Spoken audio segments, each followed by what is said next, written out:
Selamat malam teman-teman semua. Apa kabarnya? Berhubung ini PPKM selama 2 minggu ya. Jadi terpaksa kita harus ibadahnya dengan cara Zoom meeting seperti ini. Tapi saya percaya bahwa ini tidak mengurangi sukacita kita semua. Saya nggak tahu apa yang teman-teman alami hari ini atau beberapa hari ini. Mungkin ada yang lagi sakit, atau mungkin ada yang lagi banyak pergumulan dalam hidup. Tapi hari ini, mari sebelum kita mulai ibadah, kita mau tanggalkan itu semua. Kita mau sama-sama datang kepada hadirat Tuhan.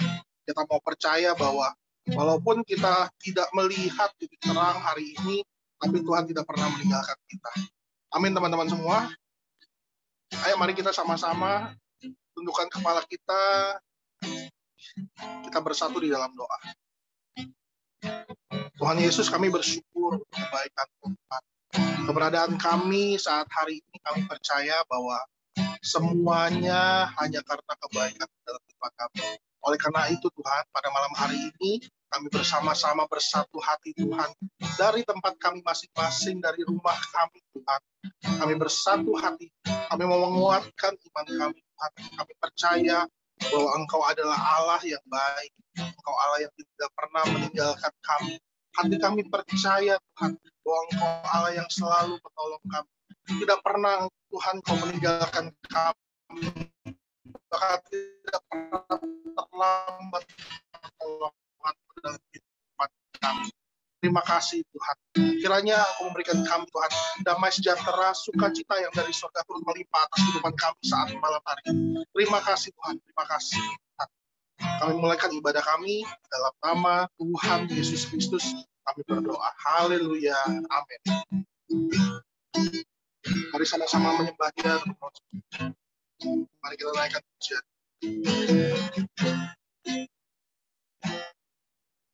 Saat ku tak melihat jalanmu, saat ku tak mengerti rencanamu, namun tetap ku pegang janjimu, pengharapan hanya padamu.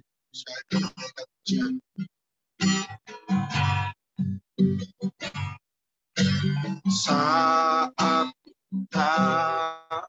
melihat jalanmu, saat ku tak mengerti rencanamu, namun tetap ku pegang janjimu, pengharapan hanya padamu. Hatiku percaya,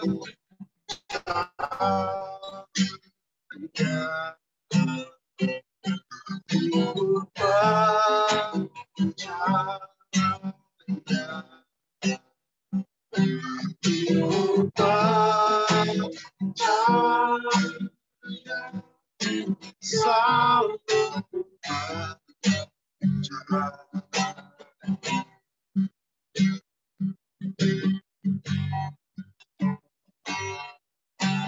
Saat aku melihat jalanmu, saat ku tak mengerti rencanamu, namun tetap pegang janjimu, pengharapan hanya padamu.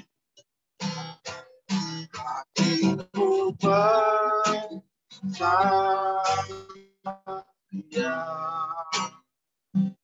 hatiku percaya, hatiku percaya, selalu percaya.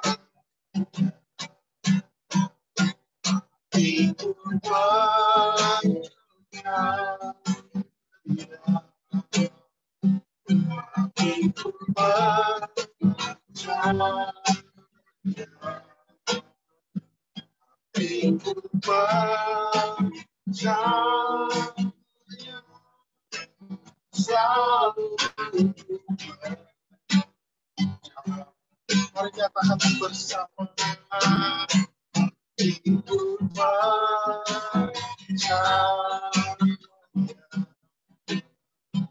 hatiku percaya, hatiku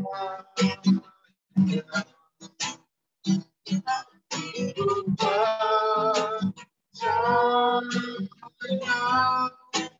selalu.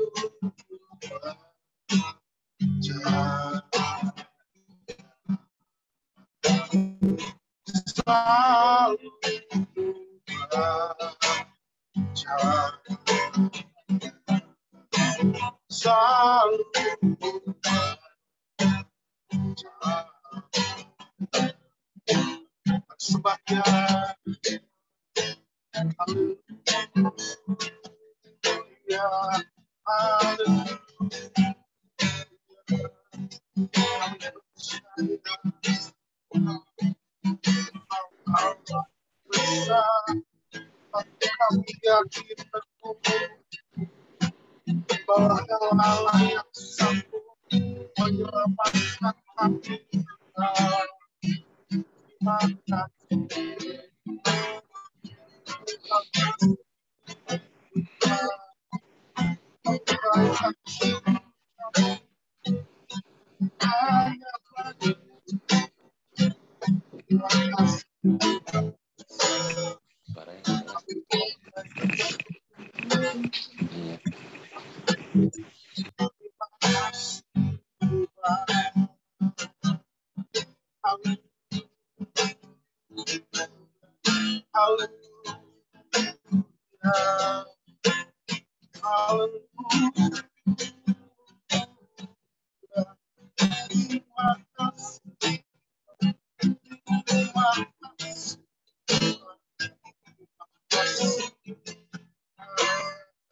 Terima kasih. Kami mau membangkitkan iman kami. Kami tidak akan takut. Sebab Engkau bersama dengan kami. Sebab Engkau selalu berada dekat kami. Terima kasih. Terus 1000 rebah sisi Kau. 10.000 rebah sisi Kau. Dan kami tetap berdiri. Kami percaya Engkau Allah yang luar biasa. Terima kasih. Terima kasih. Terima kasih. Terima kasih.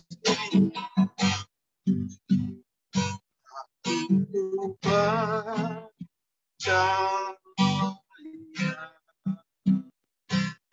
hatiku percaya,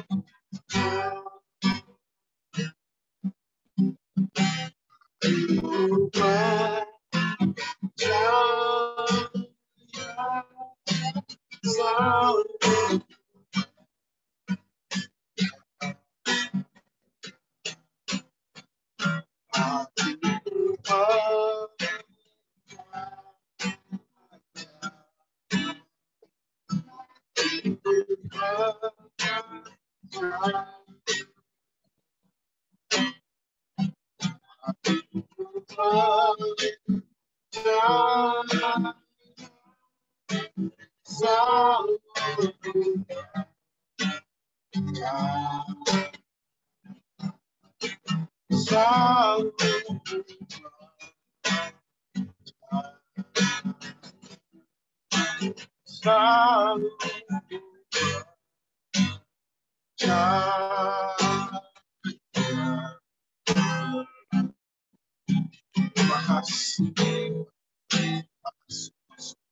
Terima kasih.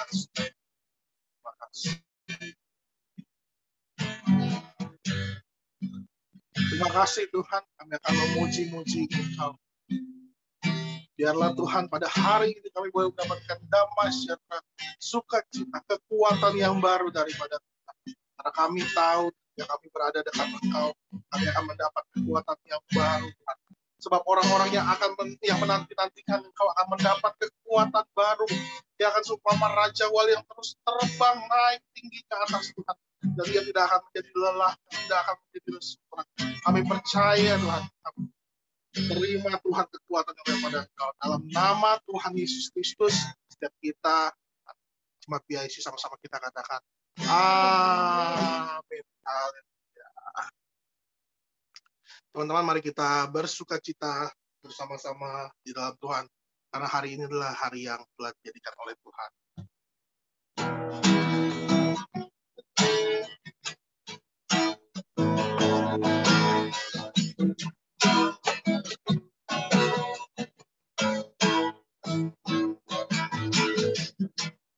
Hari ini, hari yang telah dijadikan Tuhan. Mari kita bersuka. Hari ini, hari dijadikan Tuhan. Mari kita bersuka dalam Tuhan. Bersuka dalam Tuhan.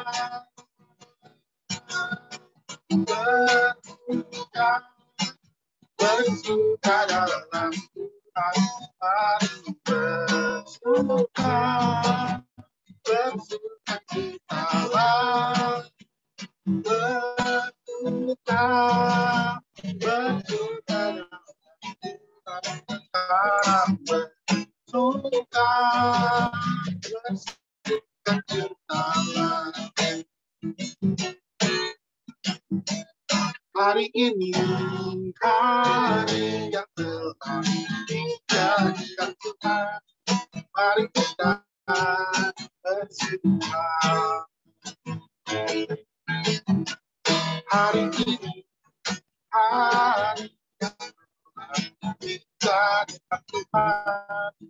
Mari kita bersuka.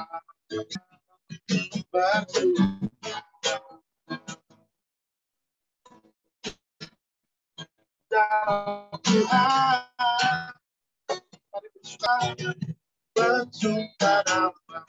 Mari bersuka, bersuka Allah, bersuka, bersuka dalam Tuhan. Sekarang bersuka, bersuka Allah. Bersuka, bersuka dalam Tuhan. Mari bersuka, bersuka citalah. Bersuka, bersuka dalam Tuhan. Sekarang bersuka, bersuka citalah. Sekarang bersuka, sekarang bersuka, bersuka di Allah. Haleluya. Saya percaya teman-teman di rumah semuanya bersorak-sorai walaupun saya nggak dengeran. Puji Tuhan, Tuhan akan menyiapkan hati kita akan mendengarkan firman Tuhan. Oleh karena itu, mari kita sama-sama menyiapkan hati kita saat malam hari ini.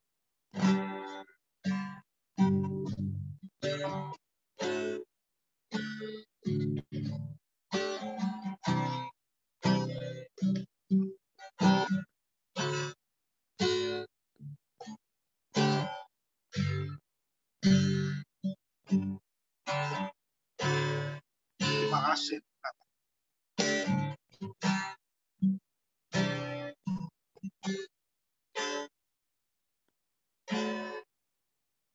Dalam segala perkara Tuhan punya punya rencana yang lebih besar dari semua yang terpikirkan. Apapun yang kau perbuat, tak ada maksud jahat, sebab itu belakang semua dengan Tuhan.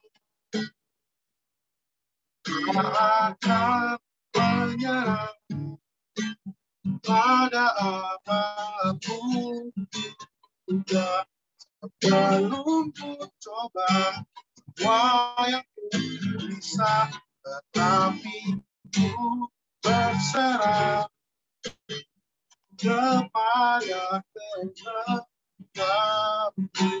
Hatiku percaya punya rencana. Mari kita bersama puji.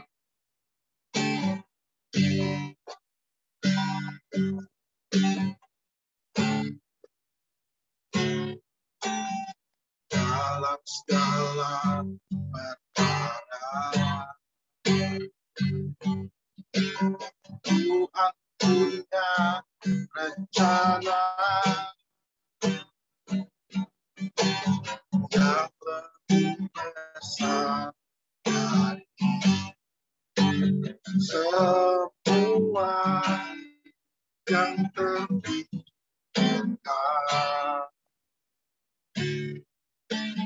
Apapun yang kau perbuat, tak ada maksud jahat, sebab itulah semua dengan Tuhan. Tak akan menyerah pada apapun juga, sebelum ku coba semua yang bisa, tapi berserah kepada kehendakmu. Hatiku percaya punya rencana. Ku tak akan menyerah pada apapun juga, belum ku coba semua yang bisa, tapi ku berserah kepada kehendakmu. Hatiku percaya punya rencana.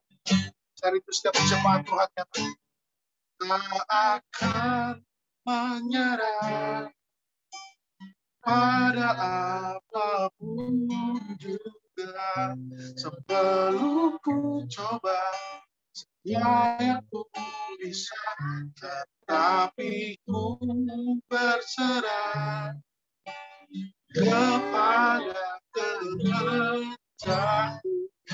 Hatiku percaya Tuhan punya rencana. Ku tak akan menyerah pada apapun juga, belum ku coba semua yang bisa, tapi ku berserah kepada kehendakmu. Ku percaya punya rencana. Hatiku percaya punya rencana. Hatiku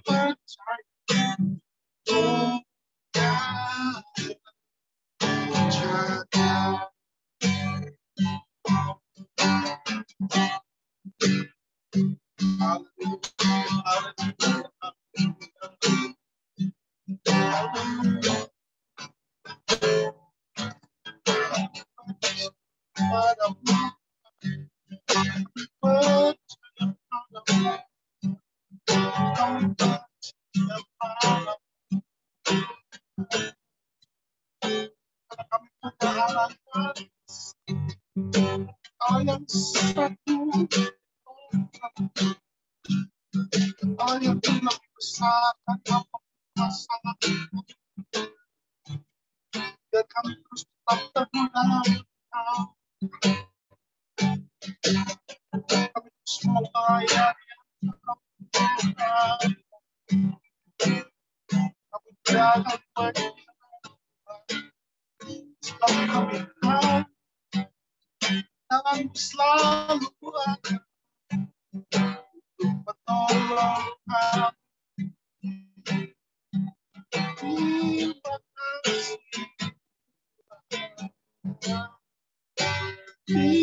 kasih.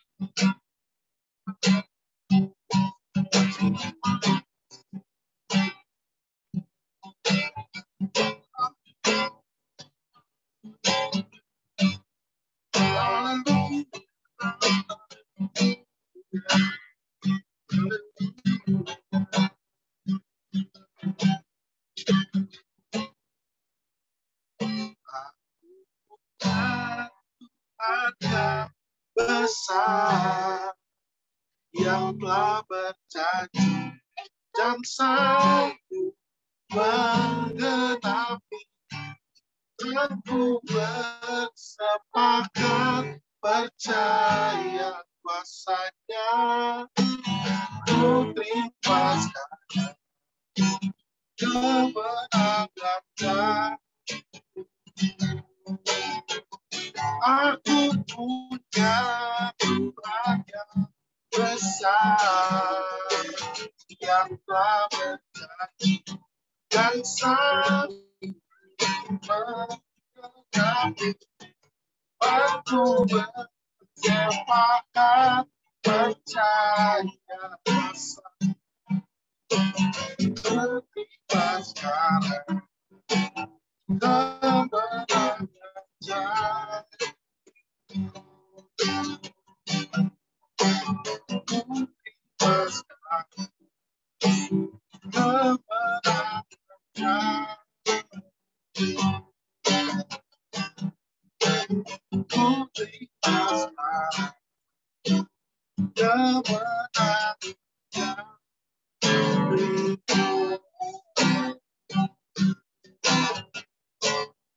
Terima kasih. Terima kasih. Terima kasih untuk kebaikan-Mu. Kami percaya Kau memberikan kami iman yang teguh, sehingga kami tetap teguh berdiri, Tuhan. Dan percaya Tuhan bahwa Kau Allah yang akan selalu menolong kehidupan kami, bahwa tidak pernah terlambat pertolongan dalam kehidupan kami. Terima kasih Tuhan. Malam hari ini kami akan mendengarkan sebagian dari firman. Kiranya setiap kami membuka hati kami Tuhan bagi Kau, sehingga pada malam hari ini Roh-Mu bekerja melalui firman Tuhan, menjamah setiap kami, memberikan kami berkat yang luar biasa, iman yang luar biasa, sukacita bahkan damai sejahtera Tuhan. Memberikan kami jawaban Tuhan, memberikan kami kesembuhan, apapun yang kami butuhkan Tuhan memberikan buat Tuhan. Terima kasih Tuhan. Tegur kami Tuhan, apa yang harus kami lakukan, apa yang harus kami perbuat. Kami sungguh menyerahkan dalam tangan Tuhan. Urapi hamba-Mu yang akan menyampaikan firman pada malam hari. Kiranya Tuhan melalui lidah bibirnya Tuhan, firman Allah akan sampai dalam kehidupan kami Tuhan, sehingga hati kami boleh menjadi tanah yang subur dan kami akan berbuah. Terima kasih Tuhan, terima kasih Tuhan. Kami terima firman di dalam nama Tuhan Yesus Kristus. Kami berdoa. Haleluya, haleluya. Amin. Shalom warga kerajaan Allah di GPDI, sahabat Allah. Kita akan sama-sama belajar firman Tuhan pada saat ini. Tema yang diberikan kepada saya adalah teguh dalam pekerjaan Tuhan. Kalau saya memberikan ayat, Mari kita baca bersama-sama dalam 1 Korintus 15 ayat yang ke-58. Firman Tuhan berkata di sini, "Karena itu saudara-saudaraku yang kekasih, berdirilah teguh, jangan goyah, dan giatlah selalu dalam pekerjaan Tuhan. Sebab kamu tahu bahwa dalam persekutuan dengan Tuhan jerih payah kita tidak sia-sia." Supaya kita memahami dan memaknai ayat ini secara keseluruhan, secara utuh, mari kita penggal-penggal sejenak. Di sini dikatakan berdirilah teguh. Kata teguh di sini kalau kita pelajari dalam bahasa aslinya, bahasa Yunani artinya hedraios, yang berarti artinya bukan hanya teguh biasa tapi tetap tabah, tidak tergoncangkan, bukan sekedar teguh tapi tabah. Bicara kata tabah adalah sesuatu yang tekun, walaupun ada goncangan, walaupun ada tantangan, tapi kita tetap konsisten, tetap tabah di dalamnya.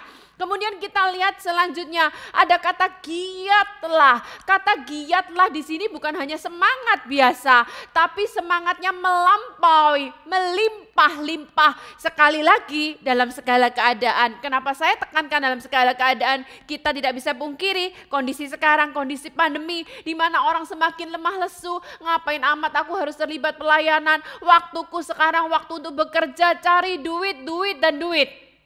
Tapi mari sekarang kita belajar untuk kita senantiasa giat, bahkan giat kita melampaui. Kita lebih lanjut, kita melihat pekerjaan. Di sini dikatakan giat selalu dalam pekerjaan Tuhan.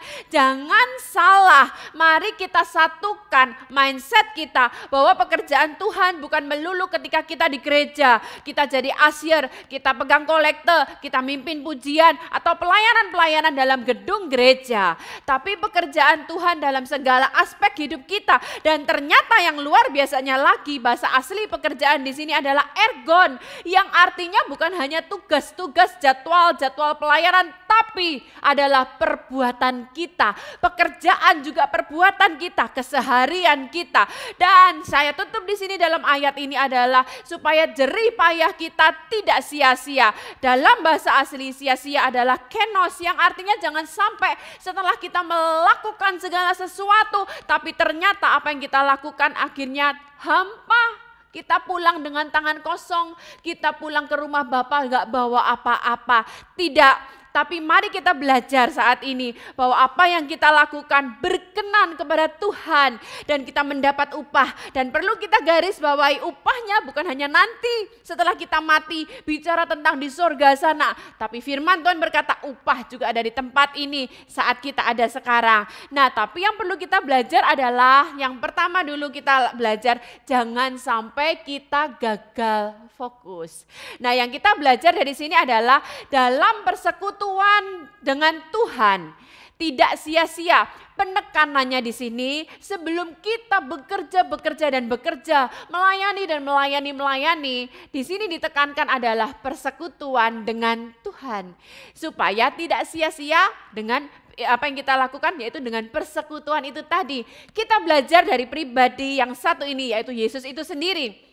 Yesus yang 100% dia manusia dan 100% Allah, tapi dalam kealahannya pun dalam kemanusiaan hidupnya 100% di muka bumi ini, ia bergantung penuh pada Bapaknya. Perhatikan, walaupun dia 100% tetap Allah, tapi dia menggantungkan hidupnya kepada Bapaknya.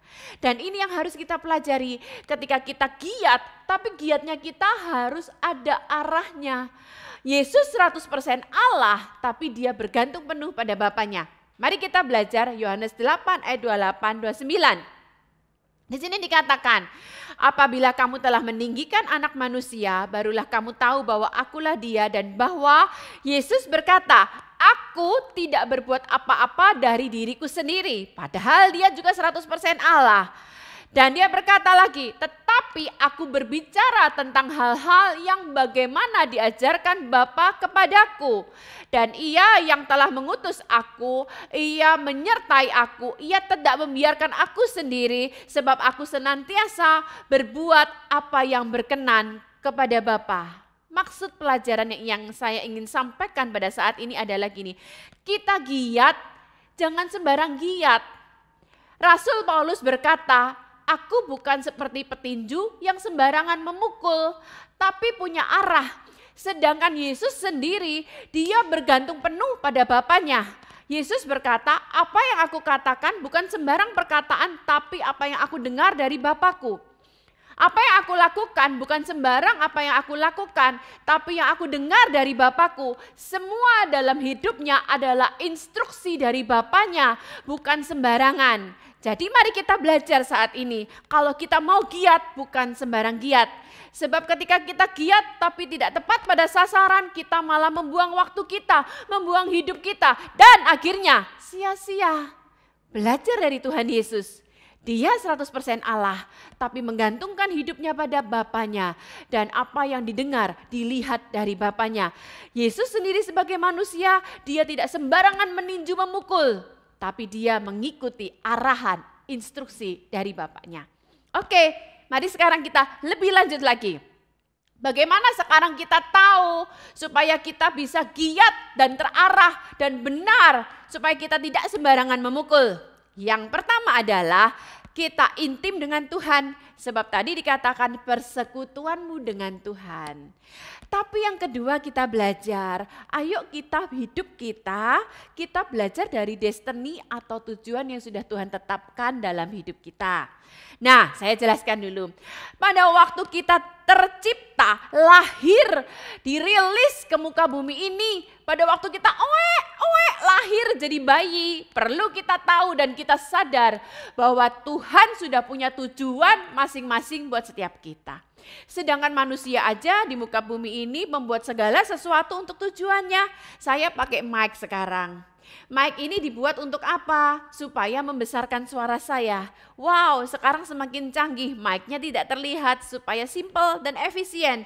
Sedangkan manusia pun membuat barang dengan tujuan yang maksimal. Apalagi Tuhan menciptakan kita, merilis kita ke muka bumi ini dengan tujuan Tuhan masing-masing. Jadi pada waktu kita terlahirkan, Tuhan sudah membuat kita dengan tujuan kita, dengan destiny yang sudah Tuhan berikan buat setiap kita. Nah, untuk menggenapi tujuan Tuhan dalam hidup kita masing-masing, Tuhan gak membiarkan kita berjalan sendiri, tapi Tuhan sudah menyelipkan dalam setiap kita masing-masing talenta. Jadi ketika Tuhan Yesus memberikan ilustrasi buat talenta buat kita, itu bukan sembarangan, tapi Tuhan mau menekankan buat setiap kita bahwa setiap kita lahir di muka bumi ini dengan tujuan, tapi untuk sampai kepada tujuan itu Tuhan memberikan kepada setiap kita talenta yang luar biasa buat masing-masing kita. Jadi ayo sekarang kita melihat, mengevaluasi, melihat apa ya talentaku. Apakah hidupku sekarang? Apakah kegiatanku sekarang? Apakah yang kulakukan dengan begitu giat ini sudah sesuai dengan tujuan Tuhan dalam hidupku? Nah, sekarang kita bingung nih. Apa iya ya? Apakah aku sudah menghidupi panggilan Tuhan? Apa iya ya kegiatan yang aku lakukan ini sudah benar? Ada beberapa macam cara untuk kita mengevaluasi apakah kita sudah berjalan on the right track-nya. Ya, oke, mari kita belajar.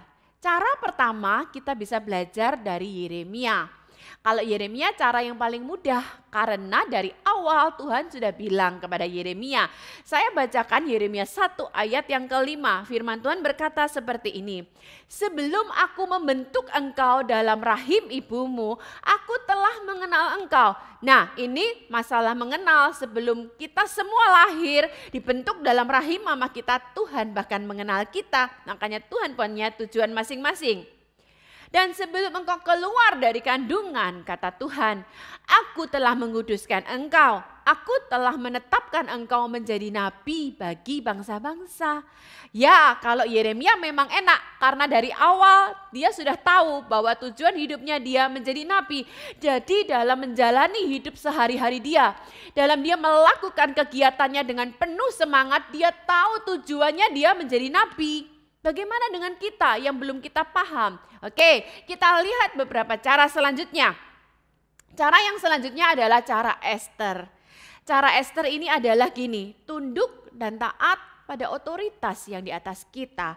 Bisa itu pemimpin rohani, bisa itu pemimpin dalam pekerjaan kita, atau juga bisa orang tua kita. Kalau saya mau bersaksi kehidupan kami, saya dan suami saya Pak Roni, kami mengikuti cara-cara Esther ini. Pada waktu kami awal pelayanan, itu Pak Gembala senior kami, Pak Timotius Arifin yang mengutus suami saya, Roni, kamu menggembalakan di Lombok. Waktu itu masih benar-benar desa banget. Kita tapi belajar di situ. Sekolah Alkitab pertama buat suami saya itu bukan STT mana. Sekolah Alkitab pertama suami saya dan saya adalah justru di ladang pelayanan di kota kecil. Nah, setelah sudah mulai terbangun pelayanan, sudah ada sekolah, sudah ada wisma diakonia, sudah ada gedung, kita bahkan punya klinik. Pemimpin rohani datang lagi kepada kami. Dia bilang, Roni, sudah selesai waktunya. Sekarang saya utus kamu ke kota kelahiranmu. Kota kelahiran suami saya dari Malang. Di situ kita merintis lagi dan disitulah kita diproses. Disitulah kita belajar untuk tunduk dan taat pada otoritas. Walaupun sometimes gak enak rasanya buat daging kami, tapi kami taat. 3 tahun setengah, tadinya ketika kita merintis di Malang itu awal-awal masih komunitas sel ya, masih sekitar 10 orang. 3 tahun setengah kami di sana mencapai hampir 500 orang. Kemudian Pak Gembala memanggil kami, sudah selesai waktumu di kota ini, ayo sekarang saya utus kamu untuk ke Jakarta. Kami taat lagi, memulai lagi. Tapi dari sini kita belajar satu hal yang mungkin juga bisa berguna buat setiap kita yang mendengarkan. Ketika kita taat pada otoritas, bukan hanya kita yang dituntun, tapi seisi keluarga dituntun. Dari sini kita belajar bahwa anak-anak kami, akhirnya ketiga anak kami bisa sekolah tinggi. Karena apa? Karena kami juga menaati pimpinan dari otoritas di atas kami. Dan bahkan saat ini suami saya bisa menduduki suatu jabatan yang berpengaruh di sinodenya. Karena apa? Karena kami taat. Dan selanjutnya yang ketiga kita belajar dari siapa? Cara Yusuf. Yusuf ini adalah cara seperti ini, melewati musim-musim dalam kehidupan yang walaupun seringkali kelihatannya enggak enak. Ini cara ketiga yang walaupun sepertinya enggak enak, tapi mari kita jalani setiap kita. Yusuf melewati rutinitas yang membosankan. Dia bekerja di rumah Potifar. Sehari-hari jadi OB, katakanlah tukang bersih-bersih. Tapi ketika dia melaksanakannya dengan giat, Tuhan melihat dan Tuhan yang memberikan promosi buat Yusuf. Enggak lama kemudian dia difitnah sama istri Potifar, masuk ke dalam penjara, masuk ke dalam musim berikutnya dalam kehidupannya yang sepertinya juga lebih tidak enak lagi. Tapi apa yang terjadi dengan Yusuf? Dia tetap setia. Dia tetap taat.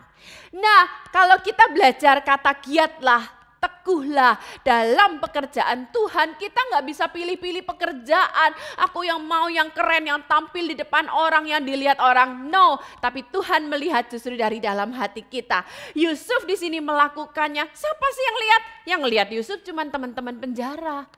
Nah, kita belajar dari sini. Kegiatan rutinitas kadang-kadang membosankan. Tapi kita belajar, dari sinilah kita dibentuk dan dibawa Tuhan. Yang penting kita melakukan sesuatu yang sesuai dengan tujuan Tuhan dalam hidup kita. Yang terakhir kita bisa belajar dari cara siapa? Cara Paulus yang keempat. Paulus ini begitu dipanggil Tuhan, pada waktu itu ada badai, ada halilintar. Sometimes orang sudah dipanggil Tuhan dari awal, tapi tetap bandel, gak mau mengikuti panggilan Tuhan. Terjadilah badai atau halilintar. Ya mungkin kalau sekarang mungkin penyakit atau mungkin kebangkrutan secara ekonomi, sadar bahwa dia dipanggil Tuhan, akhirnya kembali pada tujuan Tuhan. Jadi adalah lakukan dengan giat sesuai dengan panggilan kita masing-masing, apapun itu juga. Nah, perkenanan Tuhan dalam giat yang kita lakukan bukan ditentukan dari uang yang kita dapatkan. Bukan ditentukan dari jabatan kita, ketenaran kita, tapi kesetiaan kita pada panggilan kita. Ingat setiap kita bahwa ketika Yesus memberikan tentang talenta, kita belajar. 2 jadi 4, 5 jadi 10. Firman Tuhan bilang gini, 5 ini diberi bonus ketika kapan? Bukan ketika dia masih 5 loh. 5 ini ditambahin bonus ketika dia sudah bertanggung jawab jadi 10. Jangan melihat diri kita sekecil apapun yang kita lakukan, tapi hargailah. Bahkan sekecil apapun yang kita lakukan, kalau kita lakukan dengan benar dan dengan giat, itu berkenan dan jadi dampak loh bagi orang lain. Saya mau bersaksi. Suatu kali gembala senior kami, Pak Timotius Arifin, melayani di suatu kota kecil. Setelah selesai ibadah, Roh Kudus ngomong jelas kepada beliau. Ada satu orang, namanya tuh unik sekali Bapak Ibu. Kemudian Pak Timotius Arifin taat, dia sebutin nama ini. Di sini ada seseorang yang bernama nama ini gitu dia sebutin. Tuhan mau berkata bahwa pelayananmu itu berkenan kepadaku. Nah, orang yang dengan nama unik ini satu-satunya orang dengan nama unik, kaget banget dia karena namanya disebutkan. Nangis dia langsung tersungkur. Kenapa dia menangis? Karena pelayanannya yang dibilang unik sama Tuhan, pelayanan apa sih? Dia seorang supir angkot. Punya satu-satunya mobil, yaitu mobil angkotnya dia. Hari biasa dia jalankan angkotnya, tapi hari Minggu dia jemputin satu-satu anak sekolah minggu. Dia anterin pulang satu-satu, tidak ada satu orang pun yang melihat. Tidak ada satu orang pun memuji. Bahkan kadang-kadang orang tua dari anak-anak sekolah minggu telat sedikit diomelin. Tapi apa yang terjadi? Tuhan bisa berkata lewat Pak Timotius Arifin, sampaikan kepada dia apa yang dilakukan itu berkenan. Jadi bukan masalah besar kecilnya dilihat orang, dipuji orang, tidak. Kalau kita bicara mau giat, tekun, semangat untuk pekerjaan Tuhan walaupun tampak rutin, tidak dilihat orang. Tapi itu berkenan buat Tuhan. Dan selanjutnya yang kita belajar adalah, kita lihat belajar dari Tuhan Yesus itu sendiri. Tuhan melihat dari motivasi hati. Saya benar-benar tertarik dengan ini. Jadi kalau kita belajar berkata-kata giat dan tekun, yang pertama adalah sesuai panggilan Tuhan, destiny Tuhan. Dimana ketika Tuhan memberi kita destiny, Tuhan pasti memberikan talenta. Maksimalkan itu apa yang ada pada kita. Dan yang kedua, Tuhan bicara tentang motivasi hati. Ayat ini begitu menggugah saya. Dalam Markus 12 ayat yang ke-13. Yesus bilang seperti ini, maka dipanggilnya murid-muridnya dan ia berkata kepada mereka, aku berkata kepadamu, sesungguhnya janda miskin ini memberi lebih banyak daripada semua orang yang memasukkan uang ke dalam peti persembahan. Perhatikan, bukan jumlah yang Tuhan lihat. Bukan besarnya pelayanan yang ketika kita pelayanan berkhotbah di ribuan orang. Bukan. Janda miskin ini datang, bahkan firman Tuhan berkata dia dengan tertunduk. Karena dia gak punya apa-apa dari dirinya. Dia hanya membawa 2 peser. Tapi firman Tuhan berkata ini orang yang berkenan buat Tuhan. Jadi bicara giat itu bukan bicara keterkenalan, popularitas, bukan. Tapi bicara giat itu adalah motivasi hati kita. Apa yang bisa kita lakukan buat Tuhan. Dan saya ada satu ayat lagi yang luar biasa. Sekecil apapun yang kita lakukan dalam kondisi tidak ada orang tahu, Tuhan tahu loh. Dalam Kisah Rasul 10 ayat 1 sampai ayat yang keempat, saya bacakan firman Tuhan kali ini. 4 ayat ya, agak panjang sedikit. Di Kaisarea ada seorang yang bernama Cornelius, seorang perwira pasukan yang disebut pasukan Italia.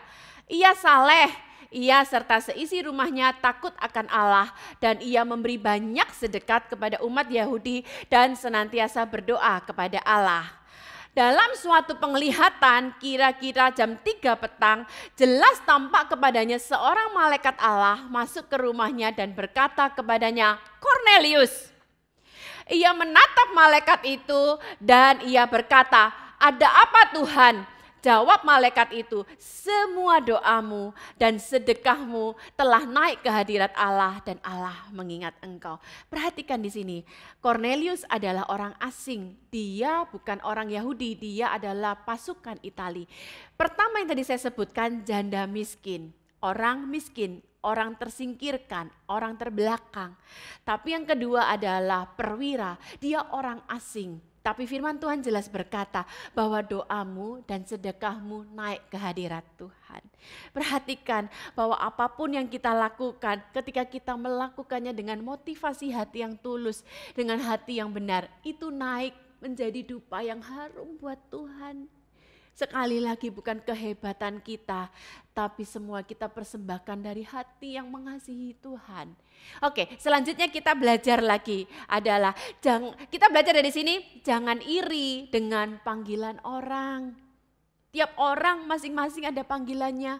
Mungkin kita berkata, dia hebat ya, dia berkhotbah dengan fasih ya, aku cuman bisa antar jemput anak-anak sekolah minggu. Jangan iri dengan panggilan orang, sebab Tuhan bukan melihat kebesarannya, Tuhan melihat hati kita. Selanjutnya, jangan bandingkan pencapaian kita dengan pencapaian orang lain. Nah, saya bersaksi lagi. Pada waktu suami saya kena COVID-19, bulan Maret tahun 2020 kemarin, itu masih pasien awal-awal ya, pasien pertama, kedua, ketiga gitu ya. Nah, di situ Tuhan banyak mengajar kepada beliau. Di antaranya harus menjaga kesehatan. Perhatikan setiap kita di rumah juga ya, setiap kita yang mendengar ini. Tuhan yang memberi kesehatan, tapi untuk menjaga kesehatan itu tanggung jawab kita masing-masing. Tapi yang selanjutnya Tuhan bicara kepada suami saya tentang kekekalan. Bahwa pencapaian kita semuanya ini nanti dibandingkan dengan kekekalan, nol artinya nggak ada apa-apa. Tapi yang namanya manusia, suami saya juga sering membandingkan secara manusiawi. Wow, gereja tersebut lebih besar ya. Sudah punya fasilitas, gedungnya besar, jemaatnya ribuan. Namanya manusia tuh tanpa sadar kita tuh seringkali membandingkan dengan pencapaian orang lain. Waktu itu Tuhan bicara sendiri secara pribadi kepada suami saya. Tuhan bilang, lakukan bagianmu. Setiap orang punya bagian masing-masing. Setiap orang punya berkatnya masing-masing. Jadi bicara tentang giat dalam pekerjaan Tuhan, jangan bandingkan giat kita dengan orang lain, pencapaian orang lain. Tiap orang punya bagiannya masing-masing. Tapi Tuhan bicara kepada suami saya, lakukan yang menjadi bagianmu, lakukan yang menjadi panggilan kita. Lakukan itu, maksimalkan apa yang ada pada kita, dan milikilah rasa aman dengan yang menjadi pencapaianmu. Saya kasih ilustrasi yang lucu, tapi mungkin ini lucu, tapi bagus buat setiap kita untuk jadi pelajaran. Suatu kali saya sama suami saya pelayanan di gereja lokal kami. Waktu itu saya masih ingat ibadah perayaan kenaikan Tuhan Yesus. Karena suami saya gembala semuanya, jadi kami bagi 3 wilayah. Wilayah Jakarta, wilayah Jabar, wilayah Tangerang. Waktu itu wilayah Jabar ibadahnya jam 8 pagi, kita di Depok. Gitu ya. Dan kemudian jam 10 kita masuk harus langsung segera ke Jakarta. Pelaksanaan ibadahnya di Pluit. Tapi sepengertian suami saya jam 11. Jadi masih khotbah biasa-biasa aja, dengan santai-santai aja. Begitu selesai ibadah langsung dikontak sama panitia, sampai di mana Pak? Pak Roni bilang, loh kan ibadahnya jam 11, bukan Pak, jam 10. Kami jadi panik. Suami saya setir mobil. Jadi apa yang terjadi dalam kepanikan tersebut? Suami saya buka GPS. Nah, dalam mobil tersebut kami juga membawa 2 orang rekan kami, suami istri. Saya juga buka GPS. Nah, rekan saya buka WASE. Terjadilah di dalam mobil tersebut ada 4 suara. Ada GPS, ada WASE. Terjadilah seperti ini, belok kanan. Ada yang bilang lurus 100 meter baru belok kiri. WASE berkata putar balik. Alhasil bingunglah. Dalam kondisi panik, malah seharusnya cepat sampai di Pluit. Yang terjadi kita tiba di Pondok Indah. Nah, ini yang perlu kita pelajari. Ketika kita selalu melihat pencapaian orang lain, ketika kita melihat talenta orang lain, seperti ini kita dengar belok kanan, belok kiri, terus putar balik. Kita selalu melihat ke kiri kanan. Kita melihat kepemilikan orang lain, kita melihat fasilitas orang lain. Akhirnya nyasar. Dan kita, firman Tuhan tadi berkata, tidak dapat apa-apa, sia-sia semuanya. Ayo kita belajar, dan kita belajar dari sini Yesus tidak punya agenda atau ambisi pribadi. Saya tutup yang paling akhir dalam Kolose 3 ayat 23 dan 24. Di situ dikatakan seperti ini, ayat ini sering kita baca, tapi saya mau menekankan di 24-nya, bukan 23-nya. Dikatakan, apapun juga yang kamu perbuatlah dengan segenap hatimu seperti untuk Tuhan dan bukan untuk manusia.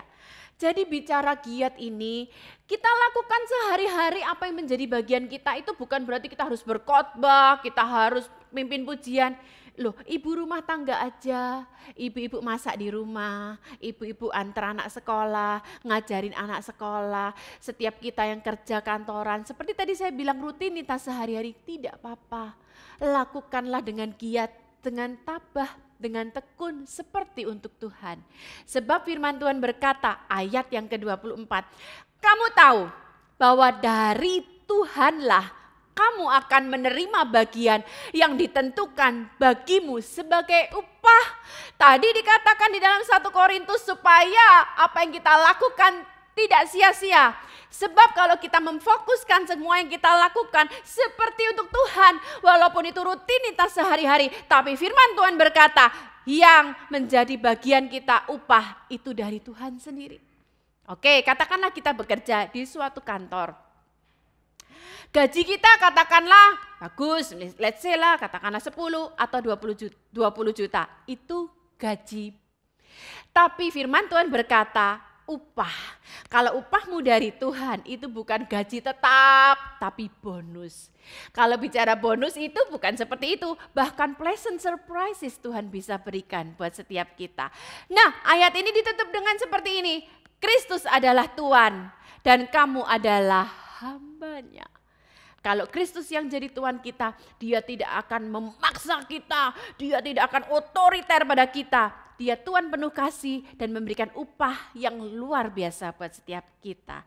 Paling akhir dari semuanya, ketika saya menyiapkan firman Tuhan ini buat semua kita di GPDI Sahabat Allah, saya teringat awas hati-hati dengan pergaulan, dengan komunitas.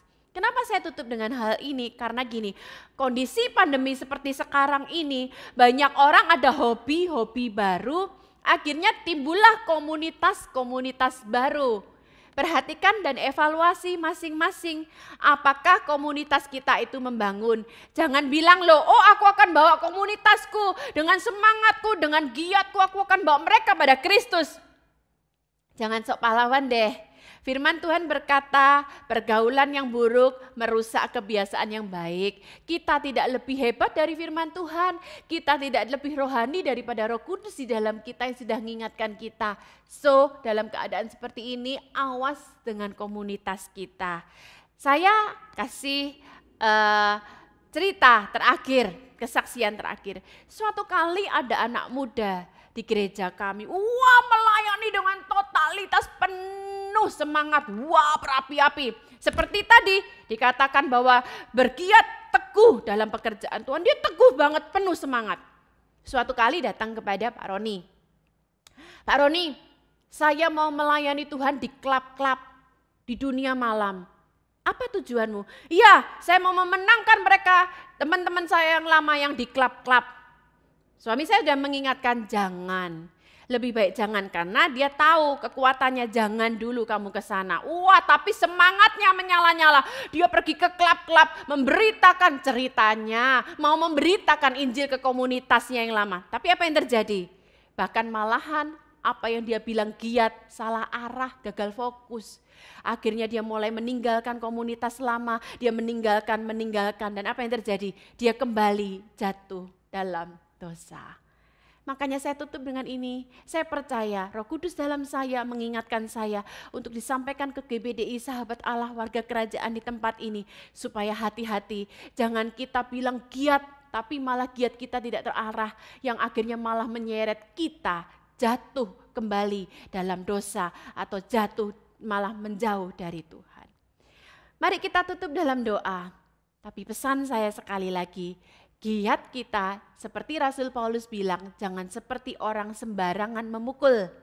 tapi giat kita harus punya tujuan. Jangan khawatir, dengan kita intim dengan Tuhan, Tuhan akan memberikan kita, mengarahkan kita pada tujuan Tuhan. Kalau kita masih bingung, ada 4 cara mengevaluasi yang tadi sudah saya sampaikan. Yang satu, yang jelas pada panggilan Tuhan. Dan ingat, jangan membandingkan diri kita dengan orang lain. Tapi mari kita bersyukur dengan apa yang sudah Tuhan berikan buat setiap kita. Lakukan bagianmu dengan penuh semangat. Ingat, yang menjadi tuanmu adalah Kristus. Yang akan memberikan upahmu adalah Kristus itu sendiri. Mari kita berdoa. Kami bersyukur Tuhan, sebab ketika Engkau merilis kami ke muka bumi ini, Engkau sudah memberikan tujuan, destiny yang luar biasa buat setiap kami. Dan untuk kami sampai kepada tujuan itu, Engkau sudah memberikan kepada kami talenta, bakat yang luar biasa.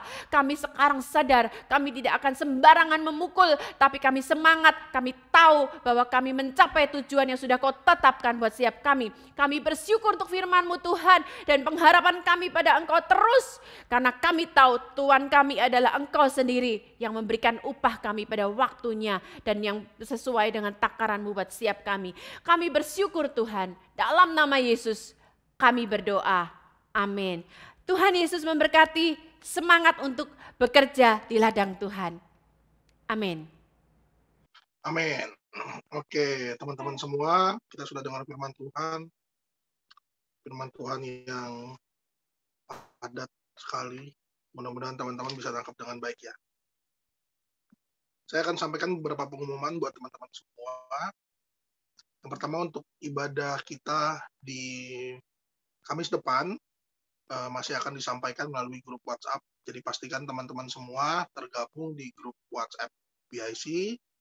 Bila belum, tolong hubungi pengurus ataupun teman-teman yang sudah tergabung sehingga bisa dimasukkan ke dalam grup kita bersama.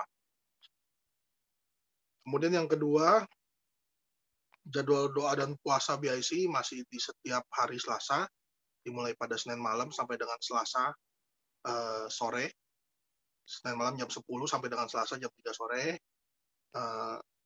Saya mewakili pengurus BIC mengundang dan mengajak teman-teman semua, juga jemaat BIC, untuk kita boleh bersama-sama berdoa puasa untuk wadah kita BIC agar kita menjadi komunitas yang lebih luar biasa lagi di dalam Tuhan.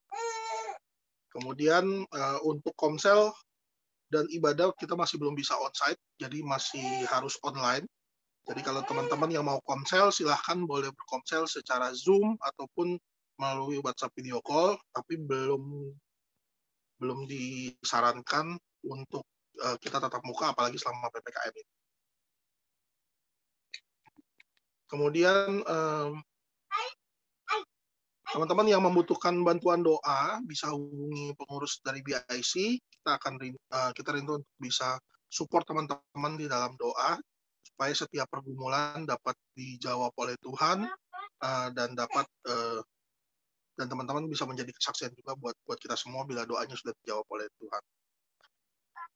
Pengumuman yang berikut, bila teman-teman rindu untuk memberikan persembahan BIC, nanti akan di-sharing nomor rekeningnya melalui grup WhatsApp BIC.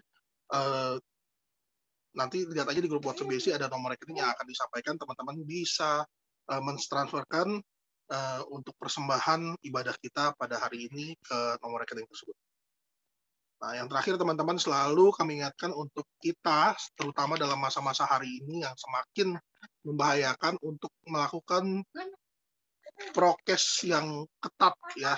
Prokes yang ketat dimanapun kita berada. Kalau memang terpaksa harus keluar rumah, tolong teman-teman selalu prokes ketat supaya kondisi kita semakin hari akan menjadi semakin lebih baik lagi. Saya rasa itu aja yang menjadi pengumuman BIC malam hari ini. Sebentar kita akan menerima berkat dari Tuhan yang akan disampaikan melalui Ko Beni. Juga kita akan berdoa syafaat untuk bangsa negara dan juga teman-teman yang saat ini sakit ataupun sedang terpapar ataupun sedang mengalami pergumulan. Nanti Ko Beni untuk doa tutup dan doa berkat. Kita akan nyanyikan satu pujian sebelum saya serahkan kepada Ko Beni. Mari teman-teman siapkan hati kita, menyanyikan pujian.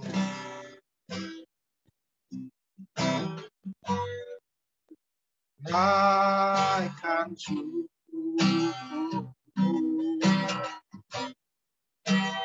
buat hari yang kau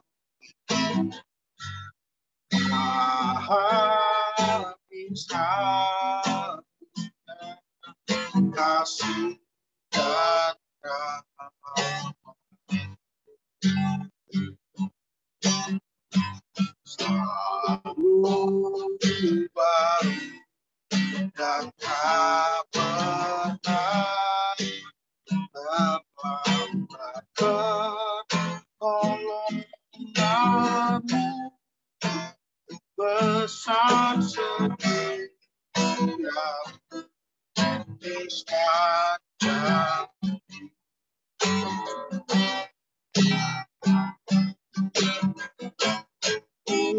bagaikan cukup buat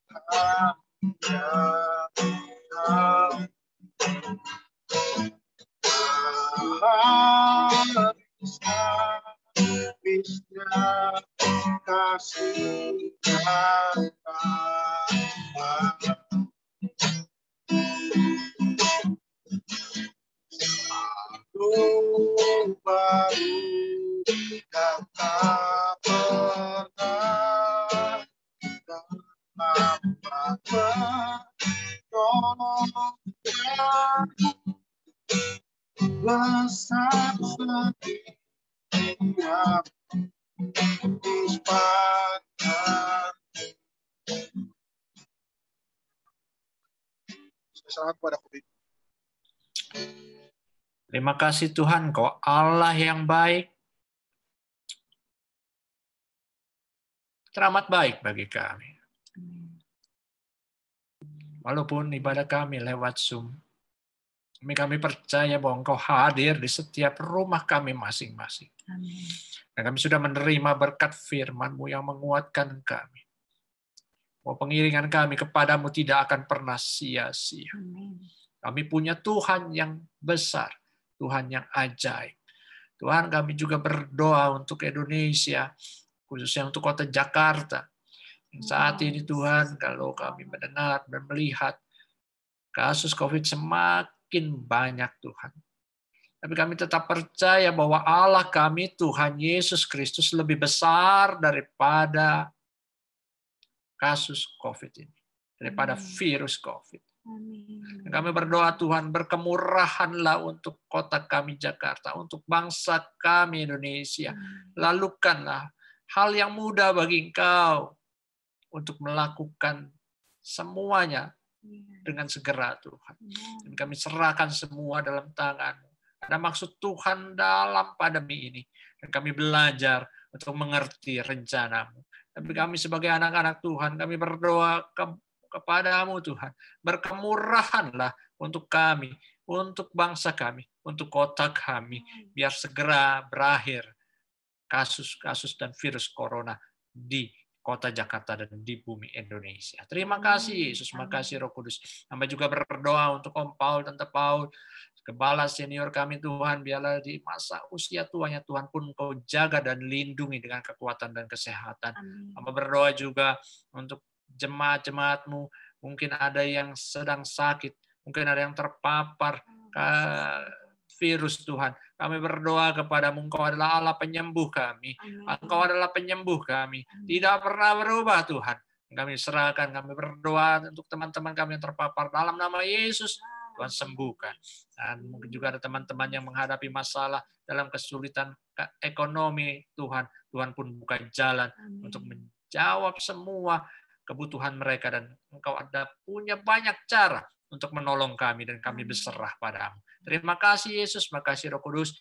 Hamba berdoa dan biar kiranya berkat Tuhan tercurah atas kehidupan kami masing-masing. Berkat daripada Allah Bapa, Anak, dan Roh Kudus menyertai kami, menyertai kita semua sampai Tuhan Yesus datang. Dalam nama Tuhan Yesus, hamba berdoa dan mengucap syukur. Haleluya.